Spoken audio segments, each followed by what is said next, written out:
My neighbor drove a car older than me, wore the same 3 hoodies on rotation, and I genuinely thought the guy was broke. Turns out he was pulling in more money doing nothing than I was working 40 hours a week. That's when I found out about the boring businesses nobody talks about, the ones that just make money while you're asleep. Okay, let me back up. I'm Alex, I'm 26, and about a year ago, I was doing the exact thing everyone tells you to do. Good job, decent paycheck, saving what I could, and I still felt stuck. Like no matter how hard I worked, my bank account barely moved. Then I met Dave.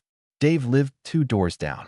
Older guy, kept to himself, drove this beat-up Honda that looked like it survived 3 decades of bad decisions.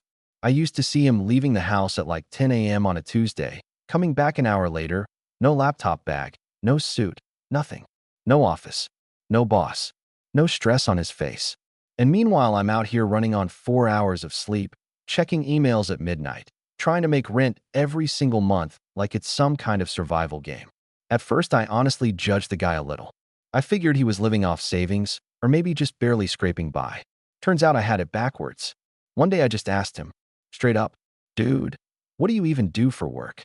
He laughed and said, "I own machines." Machines. That's it. That's the whole answer.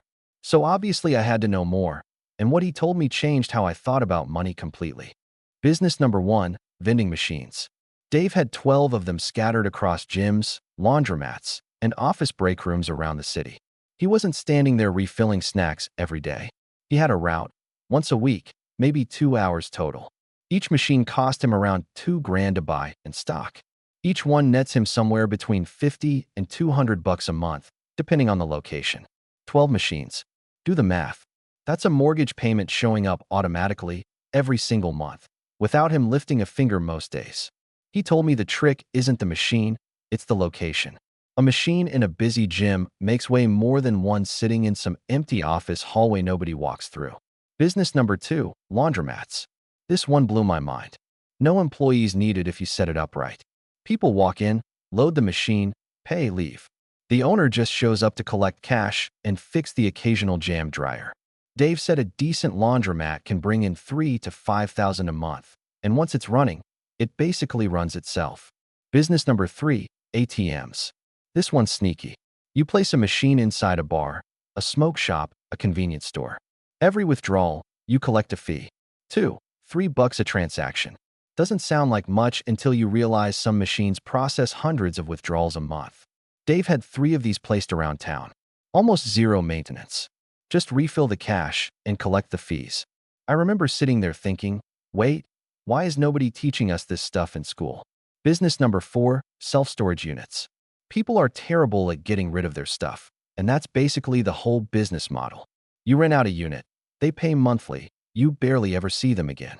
Dave didn't even own the units outright. He managed a small facility for a percentage of the rent, and that alone paid him more than my paycheck. Business number 5, car washes. Specifically the self-serve kind. No employees standing around. People pull in, pay, wash their own car, leave. The owner just handles maintenance and empties the coin machines. Consistent income, low overhead, and honestly, people wash their cars in good weather and bad weather, when they're happy and when they're stressed. It never really stops. And honestly, at this point I stopped taking notes on my phone and just grabbed a notebook because I already knew I was going to try one of these. Business number 6, dumpster rentals. I actually laughed when he said this one. But construction sites, home renovations, people cleaning out garages, they all need a dumpster dropped off and picked up. You buy the equipment once, and after that it's just delivery and pickup fees stacking up week after week. Business number 7, parking lots. If you own or lease a piece of land in the right spot, near a stadium, a downtown area, an airport, you can basically print money on game days and event nights. Dave said one lot he had a stake in made more in a single football weekend than most people make in a month. Business number 8, billboard and ad space. This one's more long-term, but if you own or lease space with high visibility, you can rent it out to local businesses for months at a time. Set it up once, collect a check every quarter. 8 businesses. None of them exciting. None of them are going to make you famous. But every single one had the same thing in common. They made money whether Dave was awake, asleep, on vacation, or just watching TV on a random Tuesday. Here's the part that actually got me moving, though. I didn't just sit there taking notes and go back to my regular life. I asked Dave to help me start one.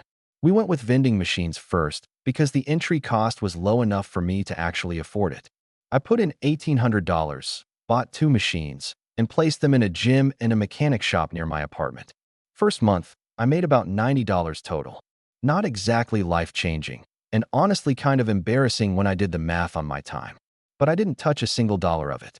I reinvested every cent back into restocking, and eventually a third machine.